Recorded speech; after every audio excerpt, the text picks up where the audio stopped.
जय हिंद मेरे प्यारे बच्चों। आज हम एक्सरसाइज 1C कर रहे हैं आरबी त्रिपाठी की। तो इसमें जो है ना क्वेश्चन नंबर फर्स्ट से लेकर 5 तक करेंगे और फिर नेक्स्ट वीडियो में उसके आगे करेंगे। तो चलिए स्टार्ट करते हैं बिना किसी देर के। और जो मैंने प्रीवियस वाली वीडियो है जो एक्सरसाइज 1B क्वेश्चन नंबर 5 से लेकर 9 तक की, वो मैंने अपलोड कर दी है। तो जल्द से जल्द वो भी आपको मिल जाएगी। तो और बाकी पहले की जो वीडियोस हैं वो भी मैं आपको डिस्क्रिप्शन बॉक्स में दे दूंगा, तो आप लोग जाकर वहाँ चेक कर सकते हैं। तो क्वेश्चन नंबर फर्स्ट करते हैं एक्सरसाइज 1C का।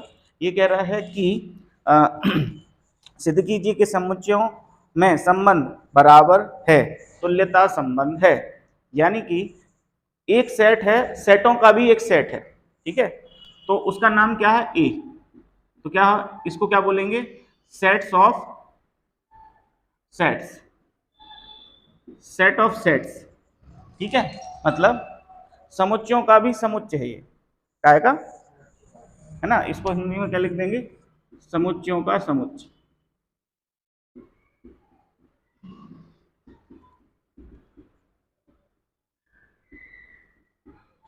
तो इसको हम ऐसे लिख देते हैं कि ए इक्वल टू, इसमें S1 S2 S3 S1, बहुत सारे, ठीक है।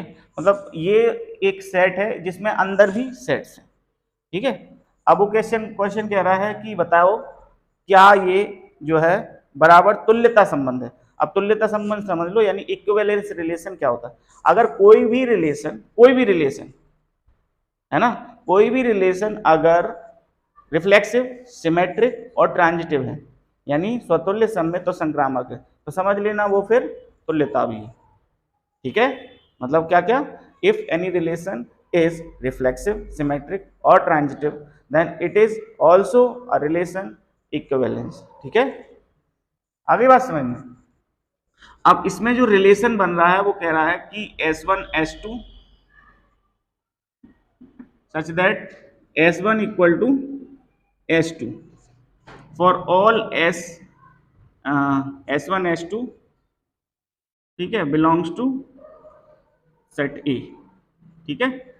इसका मतलब समझते हो, ये उल्टा ए, इसका मतलब होता है फॉर ऑल, ठीक है। यानी कि सभी के सभी S1 S2 कहां से लिए जाएंगे?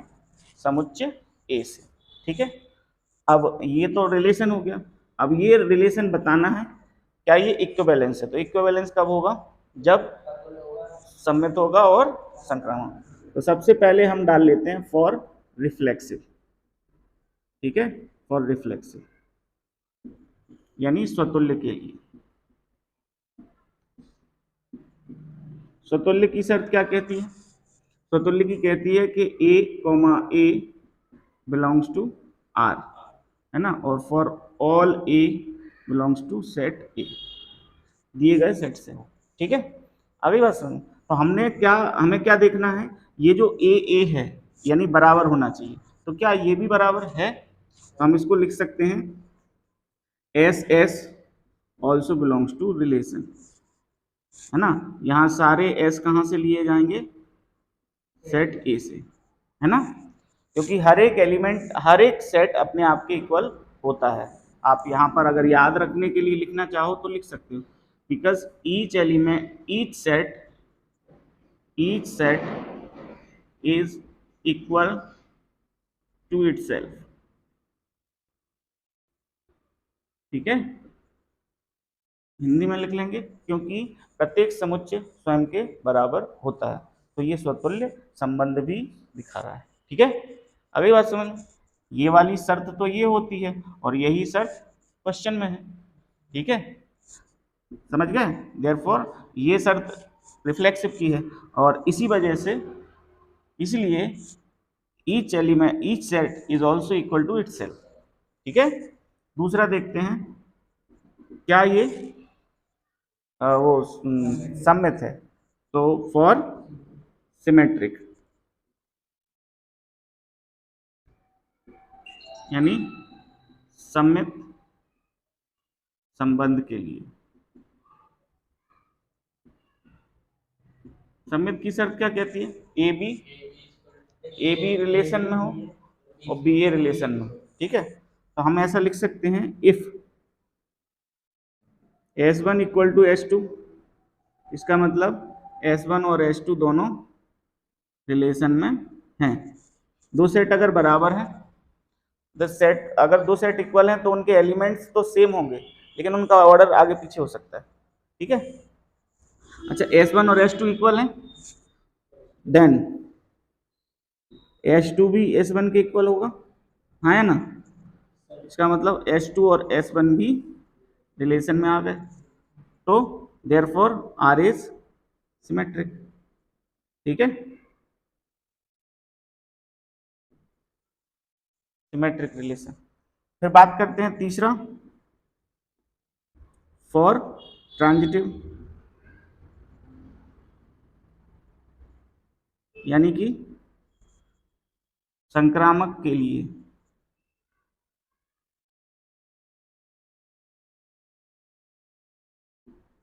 संक्रामक की शर्त क्या कहती है? ए बी, बी सी और ए सी।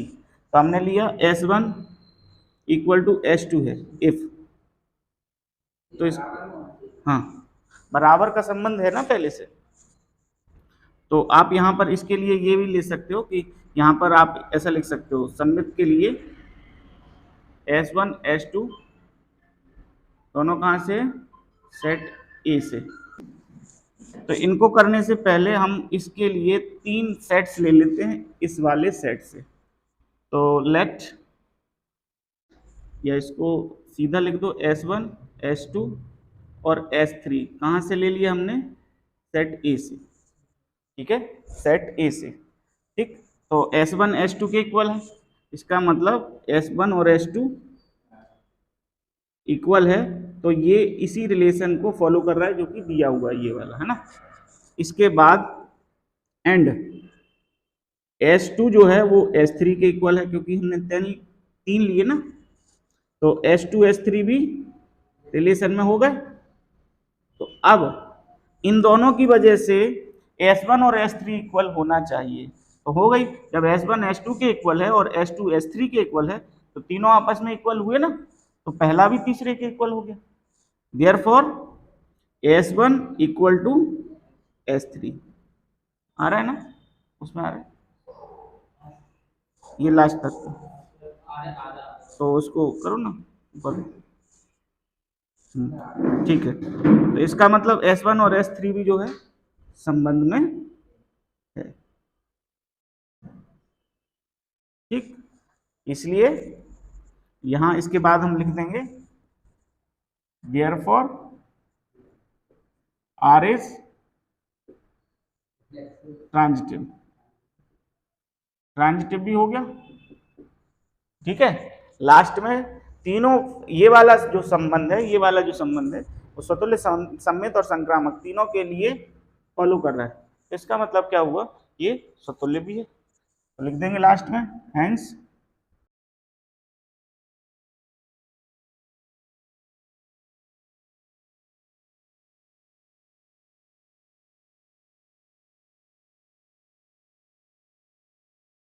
तो इसका मतलब क्या हुआ? ये रिलेशन इक्विवेलेंस रिलेशन है। यहाँ पर लिख दिया hence R is equivalence relation, Hindi में लिख सकते हैं अतः संबंध तुल्यता संबंध है। तो करते हैं क्वेश्चन नंबर सेकंड। इसमें कह रहा है कि आई एक सेट ऑफ इंटीजर्स है, यानी कि पूर्णांकों का समुच्चय है। ठीक है, इससे एक संबंध बनाना है, इससे कुछ एलिमेंट्स चुनना है और उनका घटाना, ऐसे एलिमेंट्स का रिलेशन बनाना है, या ऐसे रिलेशन में ऐसे ऑर्डर्ड पेयर बने, ऐसे क्रमित युग्म बने जिनका घटाना, सारे क्रमित युग्मों का घटाना कितना रहे? सम संख्या रहे। ठीक है, तो हम आते हैं, वो पूछ रहा है फिर क्वेश्चन कि बताओ ये तुल्यता संबंध है, तो इसको क्या क्या फॉलो करना चाहिए? स्वतुल्य, सममित और संक्रामक। It have to follow reflexive, symmetric and transitive. तो सबसे पहले हम रिफ्लेक्सिव रिलेशन पे आ जाते हैं। इससे हमने x बाय एक्स एक्स ले लिए दोनों की, इसी से कहां से हैं? इंटीजर्स के सेट से x y। ठीक है ना, x x, और ये रिफ्लेक्सिव में यही चाहिए होते हैं, बराबर, दोनों बराबर होना चाहिए, है ना। अब बराबर हैं तो घटाने पर, इनके घटाने पर हमें इवन नंबर मिलना चाहिए सबट्रैक्शन पर। तो हम क्या करते हैं, देन x माइनस एक्स देखते हैं आता है कि नहीं। x माइनस एक्स जीरो है, और जीरो जो है कई कई को पता नहीं होती, जीरो भी एक सम संख्या होती है, सबसे छोटी जो सम संख्या होती है वो जीरो होती है, ठीक है, या ऐसा कह सकते हैं जीरो एक सम संख्या है, आप तो ये ध्यान रखो, जीरो क्या है, एक सम संख्या है, ठीक है। तो क्या लिख देंगे, इज एन इवन नंबर, यानी कि एक सम संख्या है, ठीक है। तो सम संख्या है, यही तो चाहिए था, ये दोनों क्या सम संख्या के संबंध को प्रूव कर रहे हैं, कर रहे हैं। क्या लिख देंगे, therefore R is reflexive relation, यानी कि अतः आर स्वतुल्य संबंध है, ठीक है। इसके बाद दूसरा देखते हैं, फॉर सिमेट्रिक।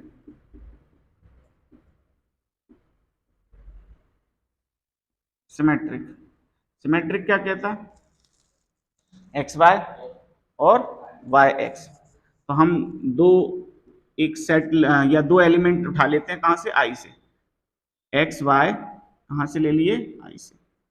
अब इनमें सिमेट्रिक का रिलेशन होना चाहिए, तो इफ x माइनस वाई हमने अपनी तरफ से बोल दिया इवन नंबर है, क्या, यानी सम संख्या है, ठीक है, देन तब y माइनस एक्स क्या होगा, क्या y माइनस एक्स को मैं ऐसा लिख सकता हूं कि माइनस ब्रैकेट के बाहर x माइनस वाई, लिख सकता हूं, लिख सकता हूं ना। तो इसका मतलब क्या हुआ, इसकी जगह मैं क्या रख सकता हूं, इसकी वैल्यू क्या है, इवन नंबर, इसको मैं इवन नंबर बोल रहा हूं, तो इसकी जगह भी मैं क्या लिख सकता हूं, इवन नंबर, यानी कि x minus sorry y minus X equal to minus even number, यानी सम संख्या। तो माइनस की चिंता ना करो, आप तो ये देखो सम संख्या है या नहीं, है ना। तो y माइनस एक्स जो है वो भी x माइनस वाई भी इवन हो रहा है, y माइनस एक्स भी इवन हो रहा है, इसका मतलब इसकी वजह से एक्स वाई रिलेशन में था और इसकी वजह से वाई एक्स भी रिलेशन में हो गया, ठीक है। आपको मैं ऐसे बताऊं, जैसे 7 माइनस 5 2 मिल रहा है ना, जो कि सम है, तो 5 माइनस 7 माइनस 2 मिलेगा, ये भी देखो सम, ठीक है। तो दोनों ही एक ही रिलेशन को फॉलो कर रहे हैं, एक्स वाई और बाय एक्स, ठीक है। तो इसका मतलब क्या बोल देंगे, देयरफॉर आर इज सिमेट्रिक,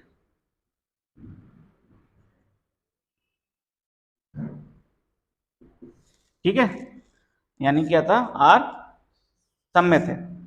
अब देख लेते हैं तीसरा, और ट्रांजिटिव,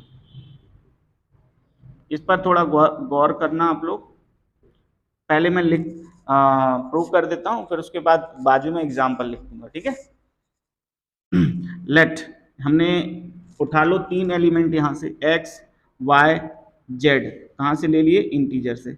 अब ये तीनों जो है ना ट्रांजिटिव को फॉलो करना चाहिए, ये है तो उसके, है ना, तो उसी के एलिमेंट्स तो ट्रांजिटिव को, मतलब इस रिलेशन को फॉलो कर रहे हैं, तो ट्रांजिटिव को भी करना चाहिए, ठीक है। तो हम क्या लिखें, इफ, यदि x माइनस वाई आपका इवन है, इवन नंबर है ना, ठीक है, ठीक, और फिर y माइनस जेड आपका इवन नंबर है,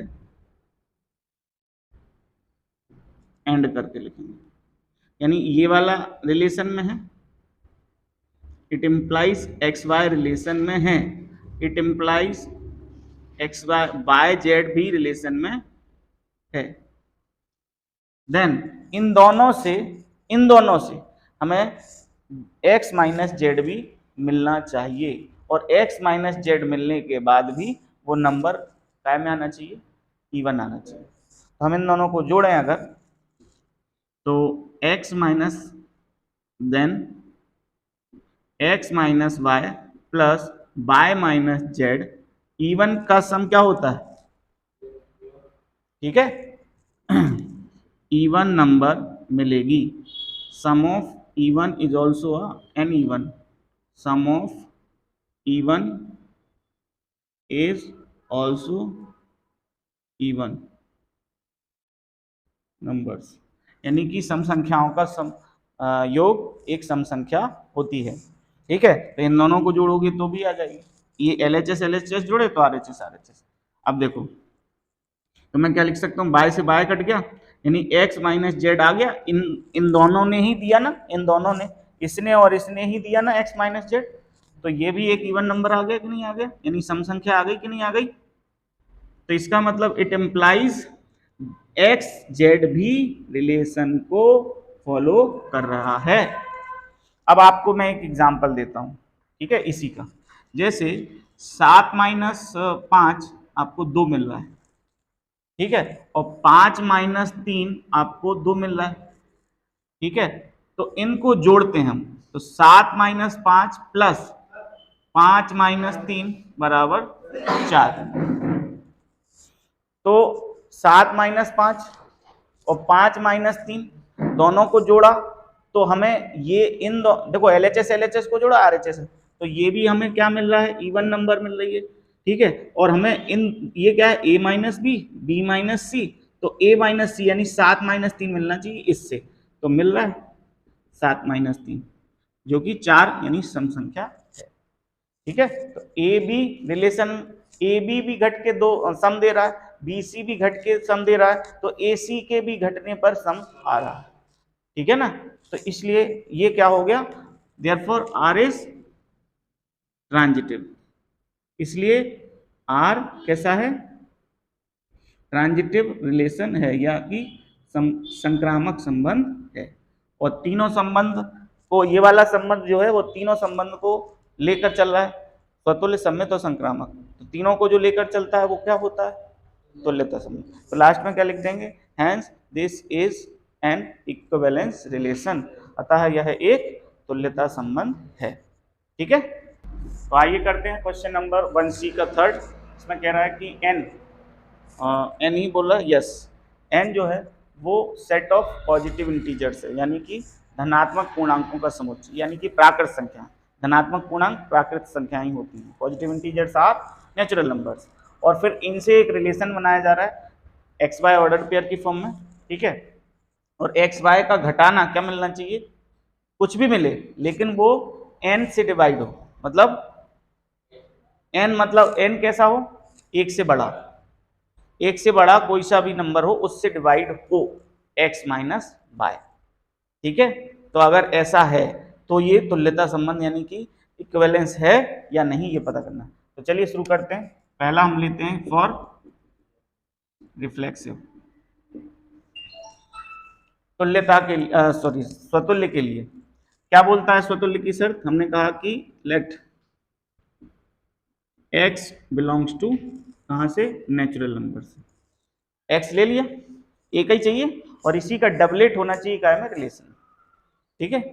तो हमने कहा देन इन इसका घटाना इसी में से जो मिले वो क्या मिल रहा है, 0, और 0 डिविजिबल होना चाहिए एक से बड़ी संख्या से।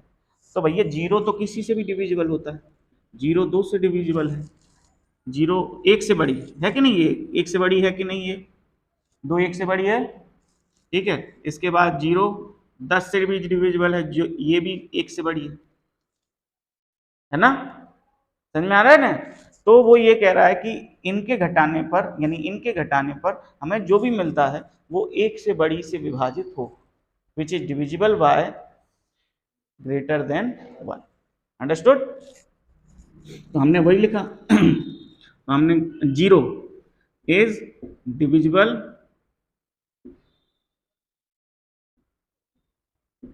बाय ग्रेटर देन 1, ठीक। आ रही बात समझ में, कोई से भी डिवाइड करके देख लो, इसका मतलब क्या हुआ, therefore X by X reflexive वाला रिलेशन इस रिलेशन को फॉलो कर रहा है, आर इज रिफ्लेक्सिव, अंडरस्टूड, आया समझ। इसके बाद देखते हैं दूसरा फॉर सिमेट्रिक।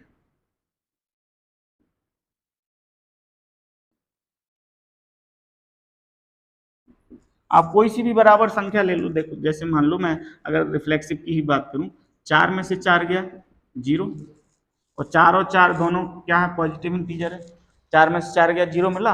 अब 0 मिला तो 0 2 से डिवाइड है, 1 से बड़े से डिवाइड हो रहा है, तो 0 ही मिलेगा ना, यानी ये 0 2 से विभाजित होता है, 2 से मतलब 1 से बड़ी से, 0 10 से विभाजित होता है यानी कि 1 से बड़ी से विभाजित होता है, यानी कि जो सेम रिफ्लेक्सिव रिलेशन का घटाना या रिफ्लेक्सिव रिलेशन के एलिमेंट्स भी घटाने पर जो नंबर दे रहे हैं उनका डिविजिबल वो डिवाइड हो पा रहे हैं किससे, 1 से बड़ी से, है ना। अब लिखते हैं सिमेट्रिक के लिए। तो इसके लिए हम ले लेते हैं लेट दो एलिमेंट, दो की जरूरत पड़ती है, एक्स वाई और वाई एक्स, है ना। तो एक्स वाई ये दोनों हमने कहां से ले लिए, इंटीजर से ले लिए, ठीक है। अब हम क्या लिखते हैं, if X minus Y equal divisible by greater then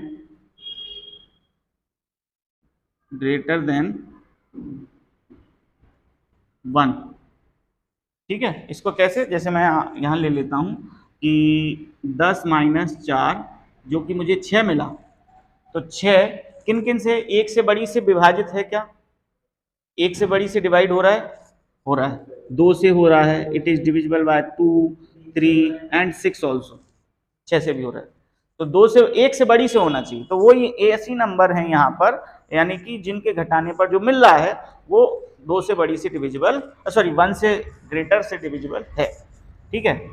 इसके बाद मुझे बाय माइनस एक्स से भी वही मिलना चाहिए, है ना। तो मैं इसको क्या लिख सकता हूं, माइनस एक्स माइनस वाई लिख सकता हूं कि नहीं, ये भी क्या, डिविजिबल बाय ग्रेटर देन 1,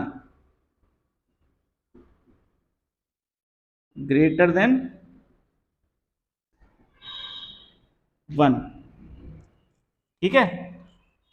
अब ये कैसे सर, इसको उलट दो, 4 माइनस 10 करके हमें -6 मिलेगा, क्या ये बताओ 2 से विभाजित नहीं होगा, अभी भी हो रहा है, ऐसा तो नहीं माइनस हो गया तो नहीं बना कर देगा, नहीं अब मैं 2 से डिवाइड नहीं होऊंगा, हो जाएगा ना, 3 से भी हो जाएगा, 6 से, मतलब 1 से बड़ी से डिवाइड हो रहा है, ये मत देखो कि ये 1 से बड़ी नहीं है, ये 1 से बड़ी से डिवाइड तो हो रहा है ना, और यही रिलेशन कह रहा था, इसका मतलब यहां इनकी वजह से x माइनस वाई भी रिलेशन में पाया गया, है ना, एंड बाय माइनस एक्स भी या बाय एक्स भी रिलेशन में आ गया, देयरफॉर आर इज सिमेट्रिक, ठीक है, आया समझ में, क्लियर। अब हमें इसको ट्रांजिटिव और देखना, तो फॉर ट्रांजिटिव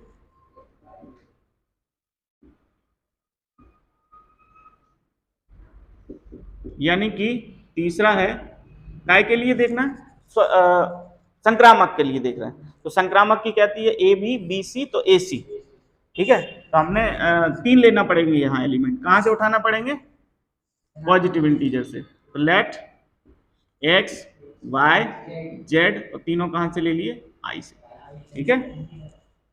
अब देखते हैं, इफ यदि x माइनस वाई वही डिविजिबल बाय ग्रेटर देन 1, ठीक है, 1 से बड़े से विभाजित है, यहां पर हिंदी में लिख देता हूं, 1 से बड़ी संख्या से,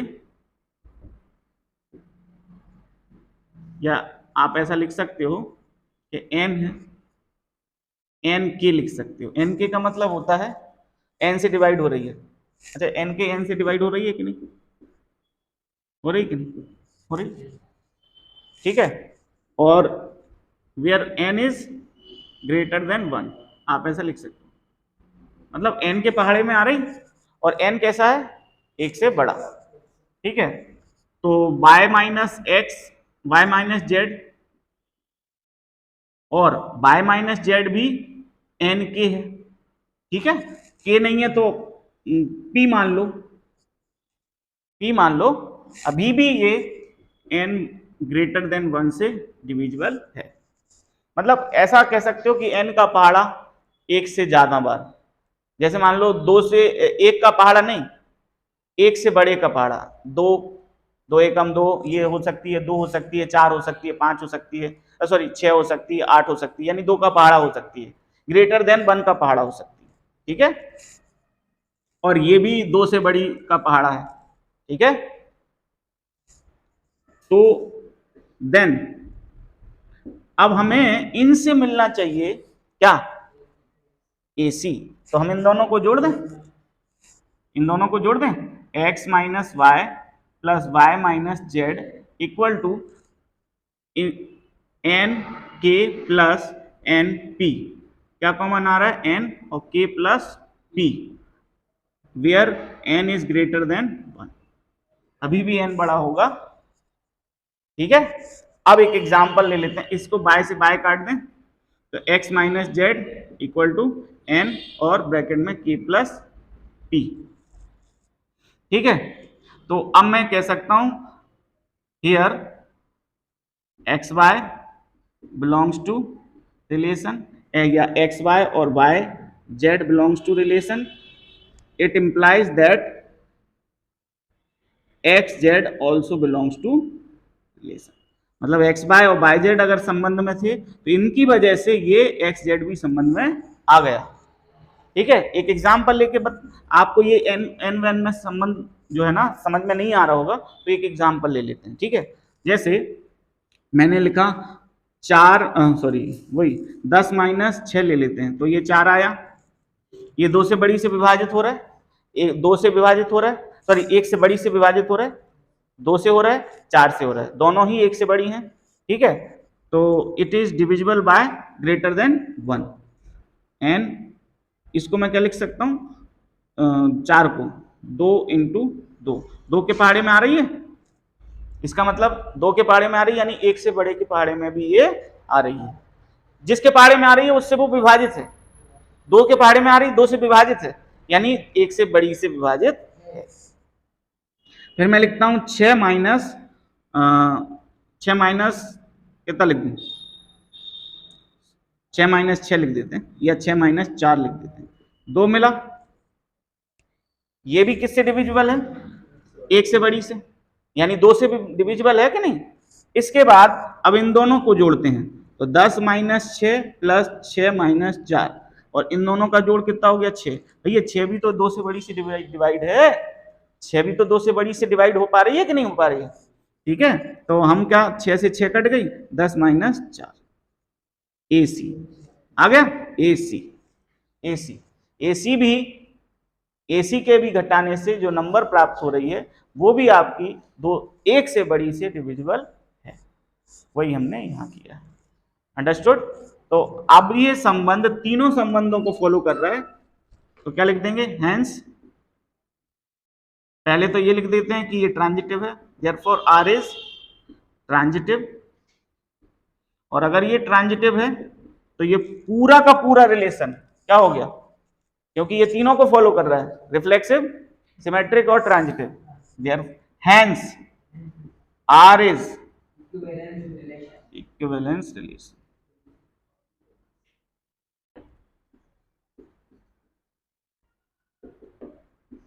ठीक है, समझ आया। तो आइए करते हैं क्वेश्चन नंबर 4, बड़ा इंटरेस्टिंग क्वेश्चन है, इसमें कंफ्यूजन होने वाली तो बहुत ज्यादा बात है, लेकिन है बहुत ही सिंपल। क्वेश्चन में पहले से कोई सेट नहीं है, कुछ नहीं है, लेकिन वो ये कह रहा है कि R एक संबंध है, एक रिलेशन है, वो कैसा है, तुल्यता। ये पहले से उसने प्रूव कर दिया, मतलब है ही पहले से, कोई संबंध, कोई रिलेशन इक्विवेलेंस है, ये पहले से हमें पता है। तो वो और क्या क्या होगा, वो रिफ्लेक्सिव भी होगा, सिमेट्रिक भी होगा और ट्रांजिटिव भी होगा कि नहीं, वो स्वतुल्य होगा, सममित होगा और संक्रामक भी होगा। अब इसके साथ साथ वो और कुछ भी दे रहा है, वो कह रहा है कि ZX इसी रिलेशन में है एंड ZY भी इसी रिलेशन में है, ठीक है। तो अगर ऐसा है तो आप ये पता करो, देन ये प्रूव करके बताओ कि XY आपका रिलेशन में आ जाए, ठीक है। तो अब एक चीज ध्यान रखना, मैं चाहूं तो इन दोनों से ट्रांजिटिव, ये दोनों रिलेशन में है, इसका मतलब ये दोनों ट्रांजिटिव को भी कर रहे होंगे, तो ट्रांजिटिव से क्या होगा, AB और BC अगर रिलेशन में है तो AC यानी Z माइनस ZY रिलेशन में होगा। लेकिन हमें जेड वाई तो नहीं चाहिए, जेड वाई भी होगा लेकिन जेड वाई नहीं चाहिए ना, मुझे क्या चाहिए एक्स वाई। तो यहां पर अगर एक्स हो जाए और यहां पर जेड हो जाए, ठीक है, क्योंकि क्या कहता है ट्रांजिटिव, कहता है A B, B C, then इसके बाद ए सी होना चाहिए। यानी पहले का दूसरा दूसरे के पहले से अगर मैच करता है तो फिर पहले का पहला और दूसरे का तीसरा किसी ना किसी एक और ब्रैकेट में पाया जाए तो ये सब मिलके ट्रांजिटिव होंगे। लेकिन ये तो पहले से ही कह रहा है मैं तो हूं ट्रांजिटिव, क्योंकि मैं तुम तुल्यता हूं, तो ट्रांजिटिव तो हूं, लेकिन आप ढूंढो तो मुझे इसका दूसरा इसका पहला बनाना है ना, तो इसका दूसरा तो जेड है नहीं, इसका तो पहला है, तो क्या मैं इसको पलट सकता हूं? क्या मेरे पास इतनी ऑथोरिटी है कि मैं इसको पलट सकूं? है, क्योंकि इसने दी है इक्विवेलेंस में, इक्विवेलेंस है इसलिए ये सिमेट्रिक भी होगा, और सिमेट्रिक होगा तो पलट जाएगा। अंडरस्टूड? तो हम क्या लिख देंगे, रिलेशन या R is also here, R is also symmetric, therefore इसको पलट दूं, x y sorry x z belongs to R and z y also belongs to R. ये जो दोनों चीजें तो गिवन में हो गई है ना, हो गई गिवन में। इसका मतलब क्या हुआ, इन दोनों से, इसलिए इन दोनों के रिलेशन से देखो एक्स वाई भी रिलेशन में होगा, क्योंकि पहले का दूसरा दूसरे का पहला है और ये ट्रांजिटिव भी है, ट्रांजिटिव भी है, तो ट्रांजिटिव होने की वजह से एक्स वाई भी रिलेशन में आ जाएगा। ठीक है, हम क्या लिख देंगे, because R is also transitive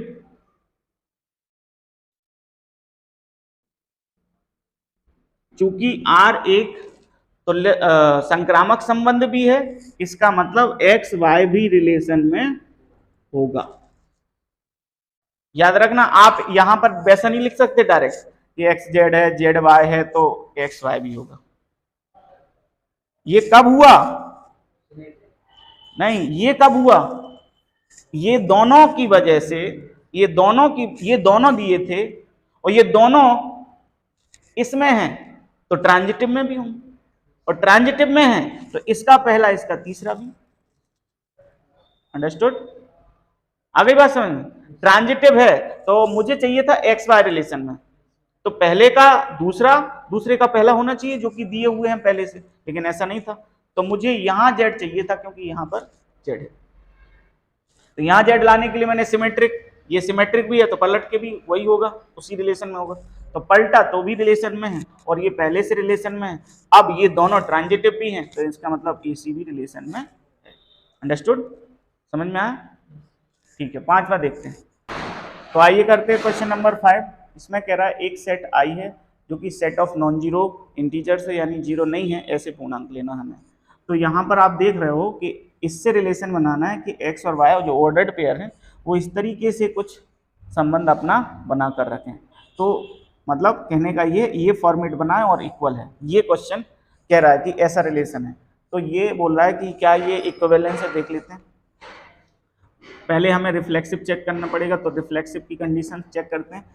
इसके लिए हम क्या कर लिया, एक एलिमेंट उठा लो इस वाले सेट से, एक्स एलिमेंट उठाया इंटीजर से, और इसकी कंडीशन क्या कहती है, इसकी कंडीशन कहती है एक्स कॉमा एक्स जो है वो मतलब एक्स वाई और एक्स इक्वल टू वाई होना चाहिए, ये इसकी कंडीशन कहती है, दोनों बराबर होना चाहिए। या फिर आप ऐसे भी कह सकते हो एक्स कॉमा एक्स रिलेशन में होना चाहिए। ठीक है, तो चलिए स्टार्ट करते हैं। अगर इसका मतलब क्या हुआ, एक्स और वाई दोनों बराबर हैं, ठीक है, तो मैं यहाँ उठा के रखता हूँ, देयरफॉर एक्स की पावर भी एक्स हो जाएगी और यहाँ भी एक्स की पावर एक्स आ जाएगी, यानी एक्स वाई की जगह भी एक्स हो गया और एक्स की जगह भी वाई हो गया। क्योंकि देखो x की जगह y की जगह भी x है और x की जगह तो x है ही, ठीक है। इस ये एलिमेंट उठा के यहाँ रखना है कुल मिला के, यानी y की जगह क्या रखना है x और x की जगह तो x है ही, ठीक है। तो अब आपने देखा कि ये दोनों बराबर आ गए कि नहीं, और यही तो रिलेशन कह रहा था कि बराबर लेकर आओ, तो रिफ्लेक्सिव रिलेशन बराबर के रिलेशन को फॉलो कर रहा है। इसका मतलब क्या हुआ, एक्स वाई जो है वो डेफिनेटली सॉरी एक्स और एक्स जो है स्वतुल्य जो है वो इस संबंध को भी प्रूव कर रहे हैं, ठीक है। दूसरा देखते हैं फॉर सिमेट्रिक।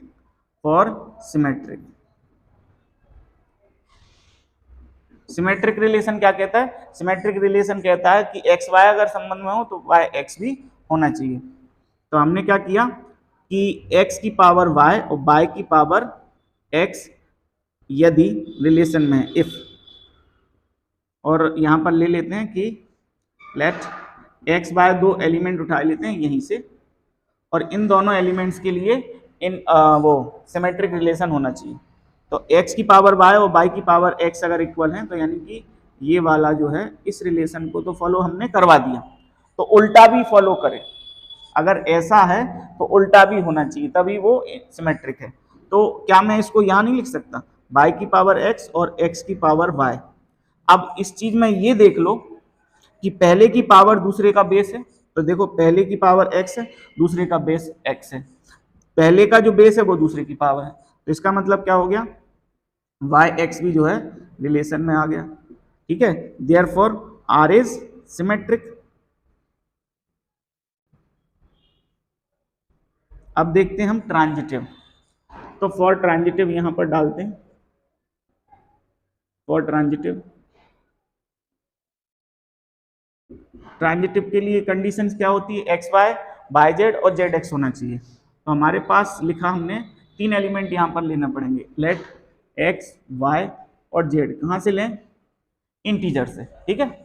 तो अब यहां पर इन तीनों एलिमेंट्स को इस वाले रिलेशन में रखते हैं, एक्स की पावर वाई, वाई की पावर एक्स इक्वल है, एक्स वाई जो है ना वो रिलेशन में है, एंड y की पावर z और z की पावर x। अब आप बोलोगे सर y की पावर तो x होना चाहिए क्योंकि ये दोनों एक जैसे हों, लेकिन ये रिलेशन क्या कह रहा है, x y z को इसमें रखो, यानी इसमें ये रिलेशन क्या कहता है, पहले की पावर दूसरे का बेस, तो पहले की पावर z तो दूसरे का बेस z है, और पहले दूसरे का पावर पहले की बेस होना चाहिए, सॉरी यहां पर होना चाहिए क्या, y, दूसरे की पावर पहले का बेस, ऐसा बोल रहा है वो।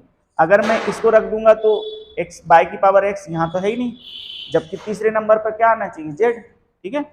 एक्स वाई का ले लिया, वाई जेड का रिलेशन भी इसी को फॉलो करना है, और तो हम क्या बोल देंगे, वाई जेड जो है ना वो रिलेशन में है। अब जबरदस्ती इसको प्रूव करवाना है कि ये दोनों मैच होना चाहिए, जो कि नहीं हो रहा है, यहाँ x की पावर y है और यहाँ z की पावर y है। तो अगर इन दोनों को इस रिलेशन में रखूं, इसको और इसको, x की पावर y और z की पावर y, तो होना क्या चाहिए कि x की जो पावर y है वो दूसरे का बेस होना चाहिए और दूसरे की पावर जो है वो पहले का बेस होना चाहिए, जबकि ऐसा नहीं है, यहाँ y है यहाँ y होना चाहिए, है ना, या फिर यहाँ z है तीसरे पर z आ रहा है ना, तो यहाँ भी z आना चाहिए, ऐसा कुछ करें, समझ गए। और एक और चीज, इन दोनों को भी मैच करना चाहिए जो नहीं कर रहे हैं, यहां भी x की पावर y की पावर z होना चाहिए और यहाँ x की पावर z होना चाहिए इन दोनों को बराबर होने के लिए। तो कुल मिला के यहाँ दोनों साइड z मांग रहा है, तो हम इसको देते हैं क्या, इसको इक्वेशन फर्स्ट नाम देते हैं, इसको इक्वेशन सेकंड, ठीक है। तो हम क्या लिख देते हैं, फ्रॉम इक्वेशन फर्स्ट में हम z का मल्टीप्लाई करते हैं ऊपर पावर्स में, x की पावर y की होल पावर z है ये, है ना, और y की पावर x की होल पावर z, ठीक है। इसको मैं क्या लिख सकता हूं, इसको लिख सकता हूं x की पावर yz और y की पावर xz, लेकिन मुझे तो z आगे चाहिए, तो मैं इसको क्या लिख सकता हूं, और x की पावर z आगे कर दो, y पीछे कर दो, zy और y की पावर zx, ये हो गया तीसरा इक्वेशन। अब इसमें क्या चाहिए, यहां पर z की पावर x चाहिए, यहाँ पर z की पावर क्या चाहिए, x। तो मैं यहाँ पर z की पावर x करने के लिए मुझे क्या करना पड़ेगा, यहाँ पर भी x का मल्टीप्लाई करना पड़ेगा। तो फ्रॉम इक्वेशन सेकंड, यानी सेकंड इक्वेशन में, ये है सेकंड इक्वेशन, इसमें दोनों साइड में पावर्स में काय का मल्टीप्लाई कर दिया जाए, x का।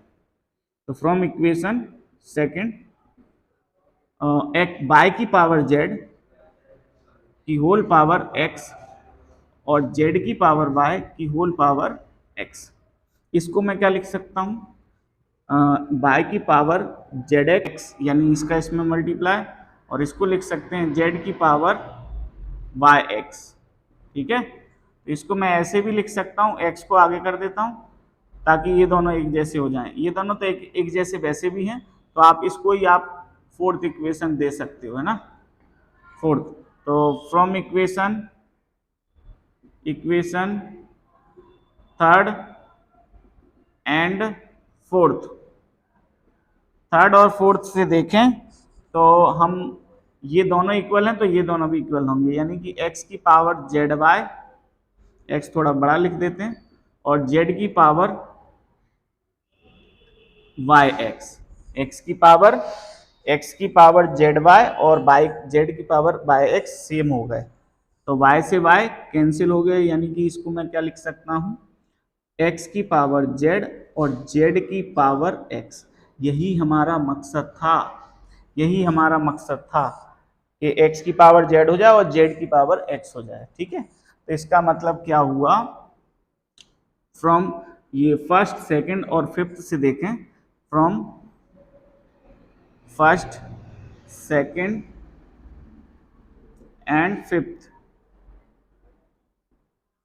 पहले, दूसरे और पांचवें समीकरण से x y by z relation में थे, इसकी वजह से it implies that z x भी रिलेशन में आ गए। इसको मैं उल्टा भी लिख सकता हूं, या एक्स जेड रिलेशन में आ गए। देखो एक्स वाई बाय जेड, तो एक्स वाई भी रिलेशन, एक्स जेड भी रिलेशन में होना चाहिए, क्योंकि आ गया।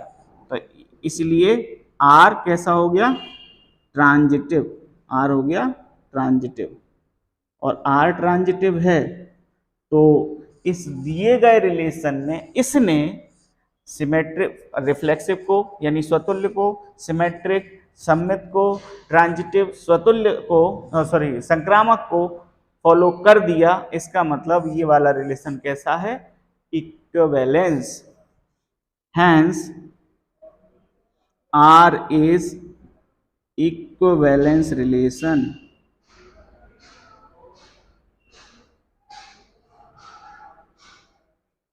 ठीक है, आर इज इक्विवेलेंस रिलेशन।